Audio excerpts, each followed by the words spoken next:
안녕하십니까.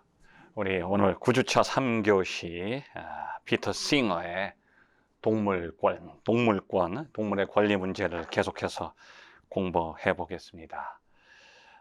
피터 싱어는 이 동물이 고통에 대한 감수성을 가지고 있기 때문에 우리는 동물에게 고통을 주어서는 안 된다. 동물도 하나의 생존권이 있고 하나의 자의식을 가진 인간의 인격체처럼 대우해 주어야 한다고 하는 거죠. 뭐 그 사이에 우리 사회에서 많이 이제 그 펫 문화도 발전해서 뭐 두 집 끌어서 한 집마다 다 이제 뭐 강아지, 고양이, 뭐 요즘에 파충류도 키우는 분들이 있고 그만큼 인간들의 삶이 외로워지고 있다고 하는 것도 뜻하는데 이제 동물과의 관계에 대해서 우리가 다시 한번 새롭게 생각해야 되는 시대가 되고 있고 그 선구자가 바로 피터 싱어라고 하는 사람이죠. 도살장에서 잔인하게 소와 돼지들을 도살하는 사람들에 대해서 우리는 거부감을 느끼는데 레스토랑에서 스테이크를 즐기면서 그 좀 덜 익혀진 고기를 더 맛있게 선호하는 우리의 모습에 대해서도 우리가 한번 생각해 봐야 되는 거죠. 물론 우리의 생존을 위해서는 동물의 희생을 감수해야 되겠지만 뭐 의약품의 개발이라든지 인간 생존, 질병 퇴치를 위해서는 동물이 희생당하는 것은 우리가 불가피하다고 볼지라도 그래서 제약회사에 가면 이렇게 위령비가 큰 것들이 있어요. 동물들이 너무 많이 희생되니까.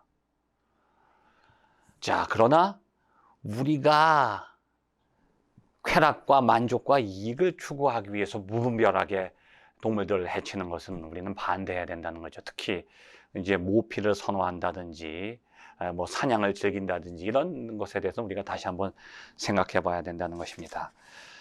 자, 이 피터 싱어라고 하는 사회생물학자, 여러분 책에 좀 이제 좀 빠져 있는 부분을 제가 이제 좀 추가를 하겠어요. 인간들 사이에서 말하는 평등의 개념, 평등. 인간이 인간답기 위해서는 두 가지 권리가 충족돼야 되죠. 이게 인간의 생명권, 인권 문제에 있어서 인간의 권리, 평등권과 자유권이에요.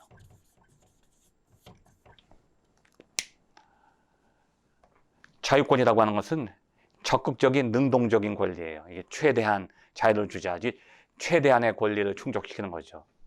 이건 최대치를 추구하는 거고 평등권은 최소한의 권리예요.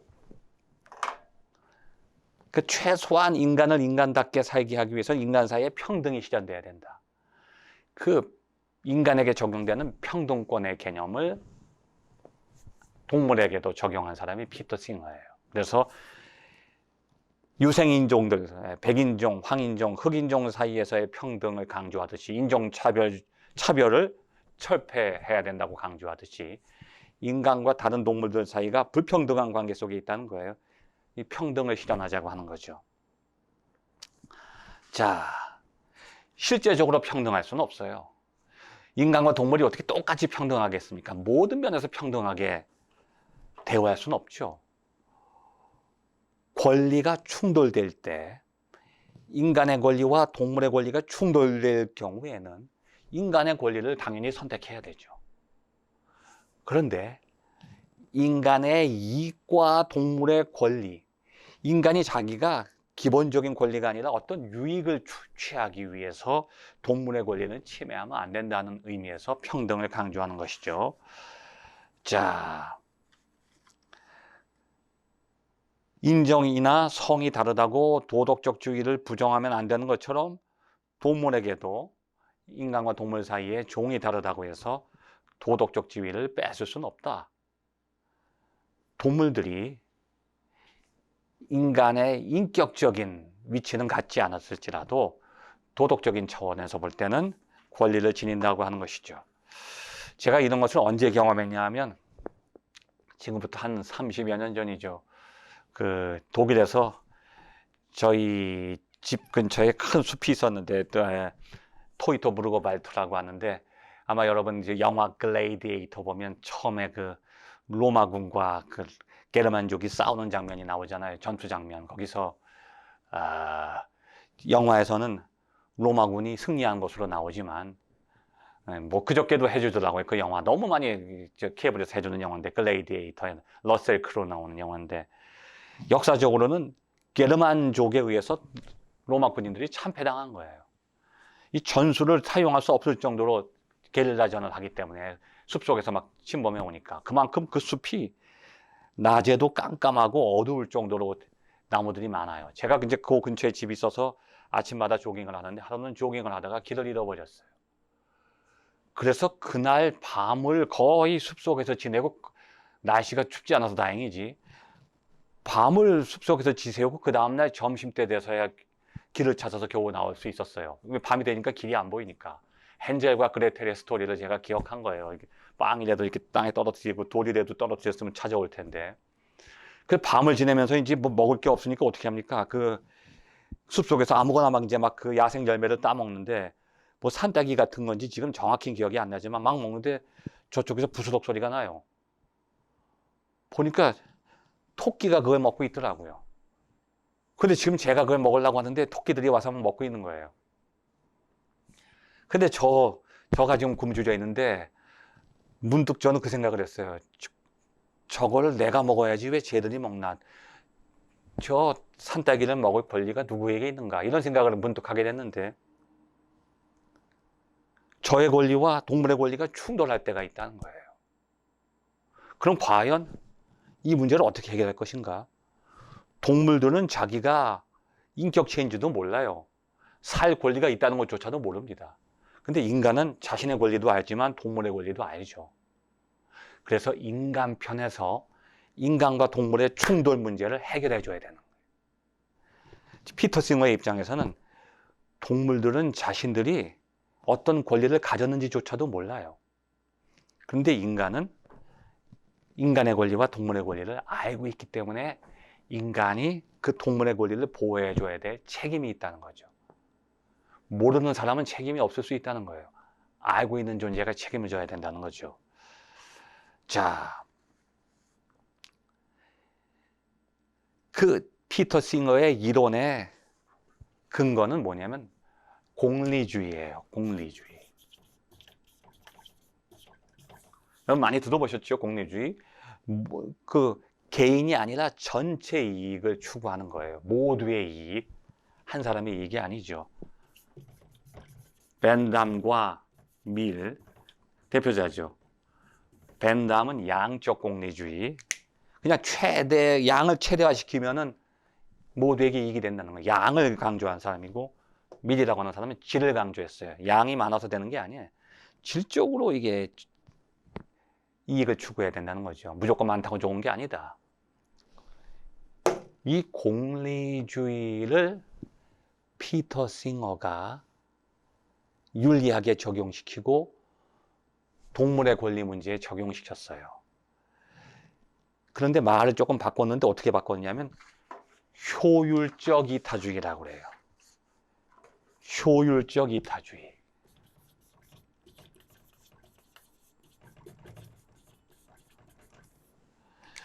왜냐하면 이 공리주의는 어떤 문제가 있냐면 다수결의 원칙이 될 수 있어. 가능한 한 많은 사람들의 이익을 줄 때 그것이 바람직하다. 그냥 다수 하다 보니까 다수결의 원칙, 민주주의의 원리가 다수결. 어떤 쪽이 숫자가 더 많냐? 적은 쪽의 이익보다는 다수의 이익을 추구하자. 이게 공리주의인데 잘못하면 집단 이기주의가 되는 거예요.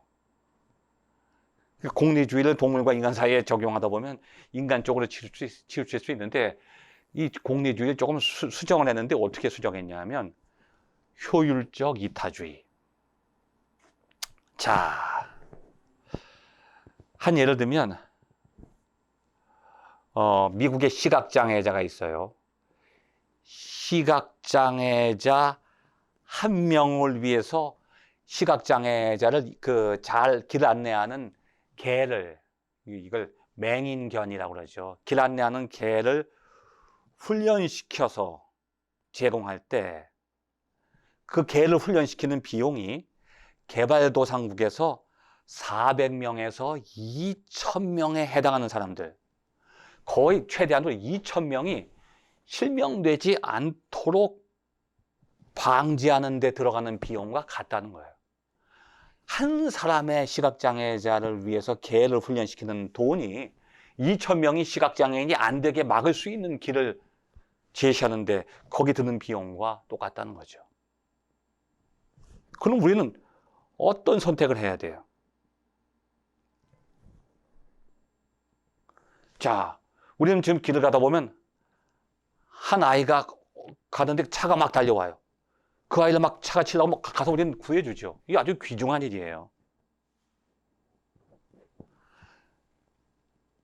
그런데 지금 매년 690만 명, 그러니까 뭐 아프리카뿐이 아니라 전 세계에서 690만 명의 아동들이, 5세 이하의 아동들이 빈곤 때문에, 배고픔 때문에, 생긴 병 때문에 죽는다는 거예요.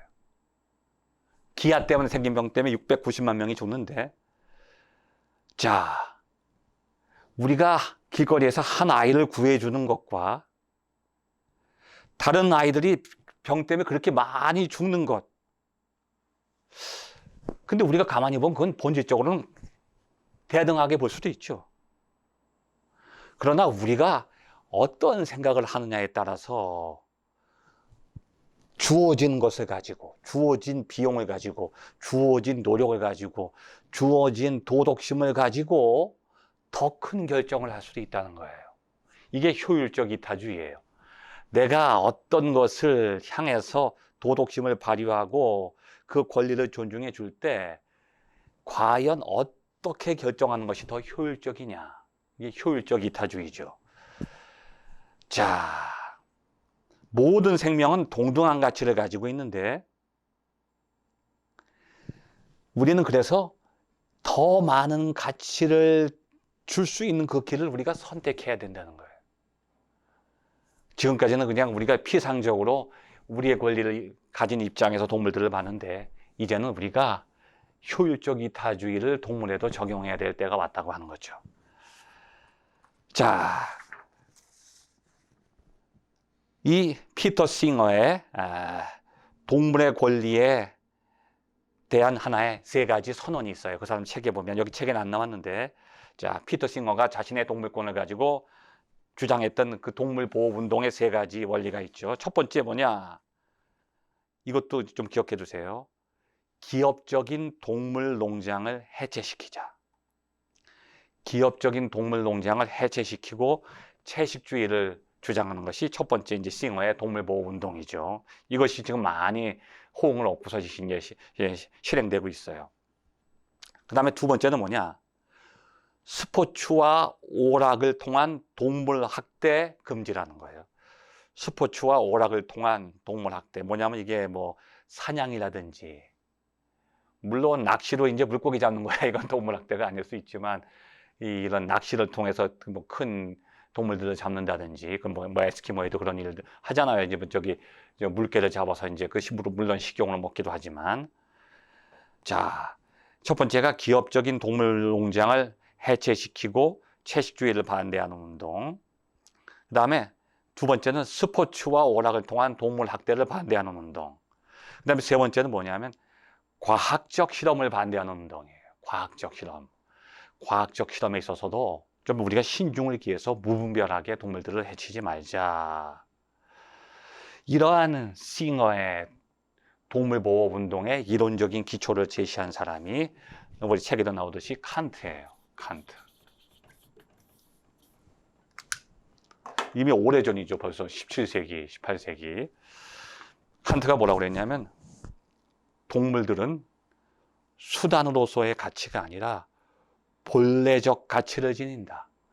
동물들이 가지고 있는 가치는 생명의 가치이기 때문에 어떤 수단의 대상이 될 수 없다는 거죠.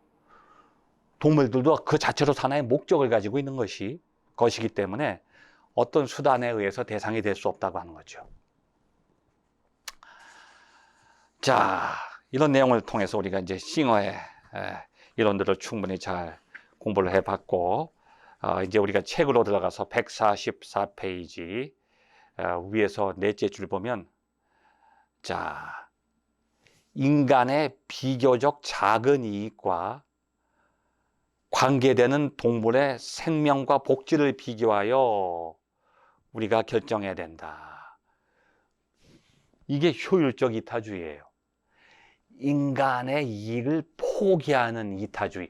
인간의 이익을 포기하고 동물의 권리를 존중하자는 게 아니라 인간의 이익을 선택하면서 효율적으로 동물의 권리를 최대한도로 우리가 받아들여 주자고 하는 것이 효율적 이타주의죠. 자, 그 다음에 쭉 내려오고 있지만 여기에 144페이지 마지막 단락. 싱어의 입장에는 또 다른 측면도 있다. 동물을 옹호하는 한편 자의식이나 의식작용이 열등한 혹은 결여된 인간의 권리에 의심을 갖게 하는 점이다. 그들은 인간이기는 하지만 인격체로 보기 어렵기 때문이다. 이 점에서 싱어는 인격론의 원칙을 확실하게 지키고 있다. 뭐라고 하냐면 그런 얘기를 하죠. 내 논의의 목적은 오히려 동물의 도덕상의 지위를 고양하는 것이며 인간의 지위를 끌어내는 일이 없다. 이게 무슨 뜻인가 하면 인간의 입장에서 아직 자의식이 결여되어 있다든지 이성 능력, 사고 능력이 부족하다든지 아니면 식물인간이라든지 그런 인간들과 동물들의 권리를 동일시하자, 평등하게 대우하자고 하는 싱어의 주장을 우리가 받아들여 가게 된다면 동물들의 권리를 고양시키는 것은 좋은데 오히려 인간의 권리를 상대적으로 떨어뜨리는 게 아니냐, 이런 문제가 생긴다는 거예요. 안 그렇습니까? 동물을 우리와 같이 취급하자 하면 동물들에게는 참 좋다는 거예요. 동물들에게는 참 좋은 거잖아요. 인간처럼 취급해 주니까. 그 요즘에 보면 동물들에게도 거의 사람처럼 부르잖아요. 그건 친근한 표현이긴 하지만 동물들에게는 좋죠. 동물들도 사실 그 어떤 집에 보면 이 나이 많으신 그 할머니 아니면 할아버지가 혼자 사는 이제 부유한 사람인데 자식도 없고 친척도 아무도 없어요. 한국은 아직 법적으로 제도가 안 돼 있지만 서양에서는 개와 고양이에게 유산을 물려줘요. 근데 개, 고양이가 수명이 그렇게 길지 않거든요. 근데 개, 고양이에게 유산을 물려줄 정도로 인간처럼 그렇게 대우를 하는 거예요. 물론 개와 고양이에게는 정말 감사한 일이죠. 근데 오히려 인간의 권리가 상대적으로 떨어지지 않느냐, 이렇게 싱어를 비판할 때 싱어가 아니다. 내 논의의 목적은 동물의 도덕상의 지위를 더 높이려는 거지 인간을 끌어내는 건 아니야. 이렇게 여기서 설명하고 있는 겁니다. 그렇게 말했어요. 그러나 그렇다 하더라도 145페이지 이때 인간으로서의 요건이 문제되기도 하며 그의 논의는 약자나 장애자를 차별하는 것과 연결된다고 하여 반감을 사기도 하는 거예요. 그러니까 동물을 인간처럼 취급하자, 이건 좋은 얘기인데 인간을 동물처럼 취급하는 게 아닌가, 이런 또 비판을 받기도 한다는 것이죠.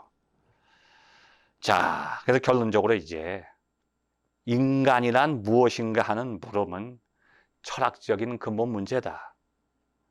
전통적인 답변을 참조하면서도 생명윤리를 탐문하면서 생긴 문제를 생각하고 거기서 새롭게 제기된 인간론을 검토함으로써 이제 우리가 또 새로운 인간론을 또 정립해 나가야지, 지금 우리가 논의한 걸 가지고 인간 전체를 우리가 확실하게 이해하고 인간에 대한 개념을 정립할 수는 없다. 그렇게 이제 결론 맺고 있어요.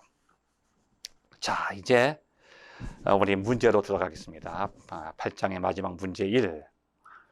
인간의 본질을 이성에서 구하는 것이 옳은지 검토하라. 이성, 호모 사피엔스.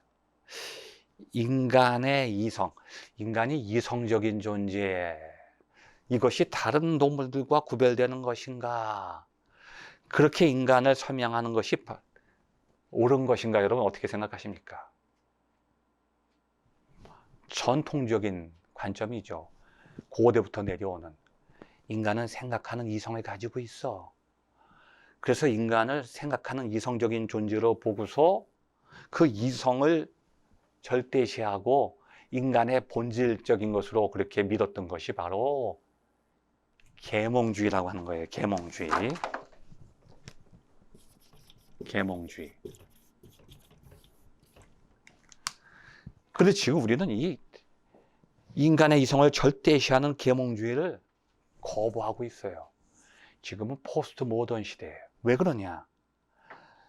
인간이라고 하는 것을 이성만 가지고 그렇게 규정하다 보니까 인간은 아무것도 없고 이성만 가진 존재로만 그렇게 이해해 왔는데, 그것이 오히려 인간과 사회를 더 망쳐놨다는 거예요. 그래서 그 이성을 거부하는 운동이 바로 뭐냐면 포스트 모더니즘이죠. 이성주의, 합리주의, 계몽주의를 거부하는 거예요. 왜 그러냐? 인간이라고 하는 존재는 이성만을 가진 존재가 아니라 감성을 가지고 있다. 그 감성적인 영역, 그것이 인간을 결정하는 또 다른 본질적인 면이다. 이것만이 절대적인 건 아니지만 이성과 함께 이 부분이 함께 강조되지 않았기 때문에 인간을 정확히 제대로 이해하지 못했다는 거예요. 그런 비판들이 지금 또 제기되고 있죠. 그래서 인간의 본질을 이성에서만 추구하는 것은 그렇게 바람직한 해석이라고 볼 수 없다. 이렇게 이해해 주시면 됩니다. 문제 2번. 동물, 예컨대 원숭이나 개는 의식작용을 갖는 것일까? 자기의식은 어떨까? 자의식이라는 거죠.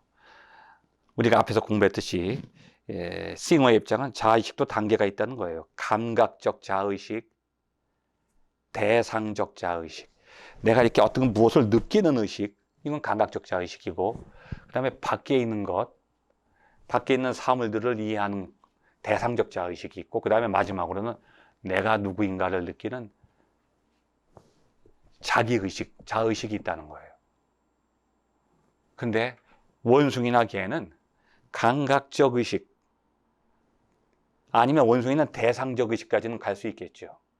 그러나 자기 자신에 대한 자의식은 갖지 않았다고 하는 것이 지금까지 하나의 학계의 결론이라고 볼 수가 있습니다. 자, 그 다음에 문제 3번. 동물에 대한 현재 우리의 태도에 문제가 있을까? 사례를 들면서 생각해 보라. 자, 이 시간 여러분 이제 강의를 마무리하면서 이번 주차를 1, 2, 3교시를 마무리하면서 한번 이러한 피터 싱어의 입장에서 이 동물의 권리에 대한 생각을 한번 다시 가져보시기 바랍니다. 왜 동물들의 권리를 존중해야 되느냐? 왜 우리가 동물 보호 운동을 해야 되느냐? 그냥 동물이 내가 볼 때 내가 그걸 동물을 아끼고 소중히 여기는 나의 마음 때문이 아니라 동물이라고 하는 하나의 존재가 고통에 대한 감수성을 가지고 있다. 이것이 아주 피터 싱어의 아주 중요한 우리를 향한 제언이라고 볼 수가 있어요. 이 고통에 대한 감수성. 왜냐하면 지금 이 탁자는 아무리 때려도 고통이 없죠. 그러니까 생명을 가졌느냐 가지지 않았는가의 그 기준이 뭐냐면 고통에 대한 감수성이라는 거예요. 모든 생명체가, 물론 식물은 아니지만 동물들이 통증을 느낀다고 하는 건 뭐냐면 그 통증이라고 하는 것이 내가 살아있다고 하는 거예요. 죽어있는 물체는 통증을 느끼지 못하죠. 살아있는 것만 통증을 느껴요. 그러니까 그 고통 자체가 부정적인 것이 아니라 생명을 의식하고 유지시키는 하나의 작용을 한다고 하는 거예요. 그런데 그것이 나 자신의 고통으로만 끝나면 안 돼요. 내가 내 고통을 느낀다. 나는 생명이 있다. 지금 이 인간이란 무엇인가에서 인간 존재의 특징을 말하는 것이 이성뿐이 아니라 감성이라고 하는 건 뭐냐면 그 감성은 사고하는 것뿐이 아니라 고통을 느끼는 거예요. 근데 나 자신의 고통을 느끼는 감성을 말하는 게 아니에요. 동물들이 아파할 때 동물들의 고통을 내가 느낄 수 있다는 것. 이것이 이성작용이 아니라 감성작용이에요. 인간이라고 하는 것은 내가 사고하는 능력만 가져서 인간이 아니라 나의 고통을 넘어서 다른 존재의 고통, 쉽게 말하면 다른 인간의 고통을 내가 느낄 수 있다. 이건 내가 인간이라고 하는 거예요. 더 나아가서는 다른 동물들이 아파할 수 있다고 하는 것을 내가 느낄 수 있다고 하는 것. 이것이 바로 동물의 권리를 존중하는 길로 끝나는 것이 아니라 인간의 인간다움을 실현하고 인간의 권리를 존중하는 길이 된다고 하는 것을 여러분 꼭 기억하시기 바랍니다. 감사합니다.